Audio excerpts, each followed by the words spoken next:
O que está acontecendo? Vamos lá, Gilvan. Aqui eu estou com a capa do jornal Folha de São Paulo, porque é uma definição literal do que a gente observou com relação à cotação do petróleo. Uma verdadeira montanha-russa. Você estava com a gente ontem aqui no Novo Dia, falávamos que durante a madrugada aqui no Brasil, o petróleo chegou a se aproximar de 120 dólares.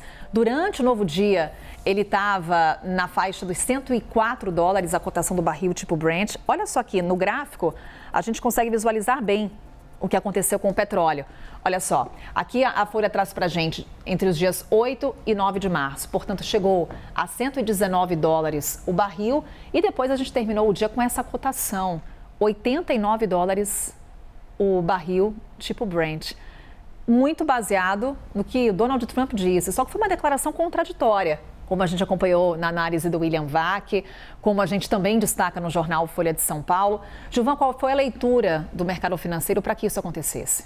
A leitura começa nesse seguinte ponto aqui do final de semana. No final de semana, nós tivemos diversos ataques na infraestrutura de produção de petróleo no Golfo Pérsico. Isso trouxe uma volatilidade muito grande, porque isso prejudicou a produção.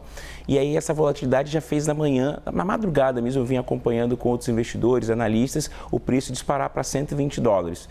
Isso foi uma coisa que assustou bastante. No final do dia, o Donald Trump ele fez um pronunciamento falando o seguinte: olha, a guerra acabou, está praticamente acabando e a gente vai cessar isso. E aí teve no final dessa entrevista dele um comentário que foi o seguinte: olha, mas eu não sei se vai durar uma semana e eu também não sei se a gente pode entender que o próximo líder vai tocar a economia ou vai fazer o que nós desejaríamos. Então, essa discussão, no início, trouxe um alívio, porque você teve assim, olha, acabando esse conflito, nós temos aqui uma maior previsibilidade do que irá acontecer, mas logo em seguida ele falou assim, mas talvez dure mais que uma semana, e aí isso trouxe uma repercussão. Mas inicialmente a fala dele foi para afastar essa questão dos ataques, das explosões, que foram muito impactantes. Então, para você ter ideia, Kuwait, Emirados Árabes e Iraque já começou aqui a falar o seguinte: ó, vamos reduzir a produção de petróleo, porque muitos navios estão paralisados, e não só pelos ataques, também tem uma questão importante, que são os seguros. Muitos navios estão sem os seguros. Então, esses dois pontos aqui, o ponto de alívio, mas o ponto de preocupação, mas normalizou. Vamos ver o que acontece hoje. Tanto que aqui, Gilvan, eu vou até avançar para o nosso site, porque além desses ataques a refinarias, a estruturas petrolíferas, você tem a questão do Estreito de Hormuz, que está fechado e com uma tensão crescente. Olha só o que diz a Guarda Iraniana. Forças do Irã estão aguardando frota dos Estados Unidos em Hormuz. Resultado que demos é esse impacto justamente na cotação do petróleo. É ainda um cenário de grande tensão internacional, Gilvan, e alguns reflexos dessa elevação da cotação já podem ser sentidos. Quando a gente olha para os Estados Unidos, temos até um gráfico que mostra para a gente como que a gasolina está subindo por lá. O cenário que a gente está vendo nos Estados Unidos pode também se repetir aqui no Brasil? Aqui a gente tem que olhar bastante para os modelos de negócio. Por quê? Alguns modelos de negócio, por exemplo, como a aviação, ele tem aqui a utilização de querosene de aviação. E esse querosene de aviação, por exemplo, no mundo ele é um quinto do custo produtivo.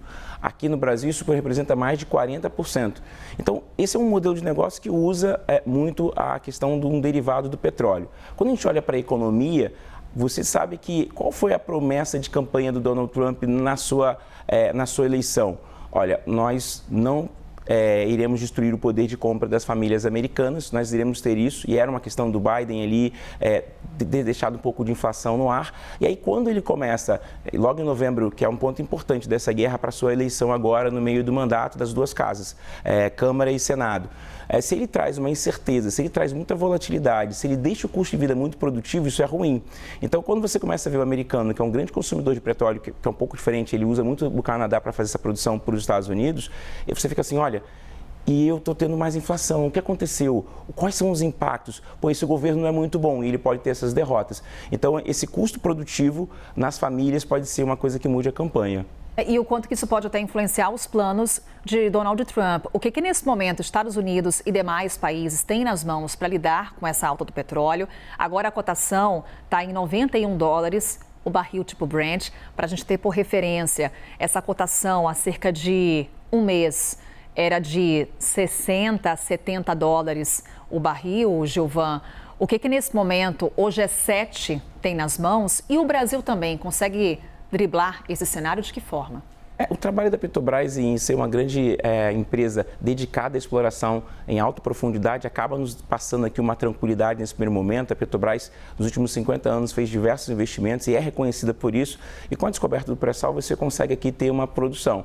A grande questão é que se pode ter aqui um desenho, por exemplo, de custo de mão de obra, custo produtivo, mas em linhas gerais é um movimento que o Brasil consegue passar diferente de outras estruturas, por exemplo, como o Índia.